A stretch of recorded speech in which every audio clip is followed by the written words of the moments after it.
अस्सलाम वालेकुम नाजरीन, सोशल ट्विटर में आपको खुशामदीद कहते हैं।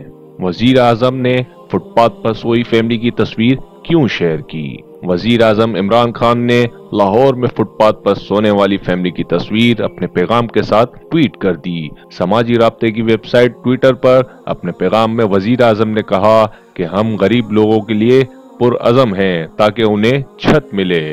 वजीर आजम ने अपने पैगाम में लिखा, आज मैंने बेघर अफराद के लिए तामीर की जाने वाली 5 पनाहगाहों में से पहली का संगे बुनियाद लाहौर में रखा। इस तरह रावलपिंडी और फिर दीगर शहरों की बारी आएगी। हम अपने नादार शहरियों के लिए समाजी बहबूद का जाल बिछाने के लिए पुरअज़म हैं ताकि छत के साथ उन्हें सेहत और तालीम की सहूलियात भी मिल सकें। अगर आप वजीर आजम की इस पहल से इत्तफाक रखते हैं तो कमेंट बॉक्स में अपनी राय का इजहार जरूर कीजिएगा।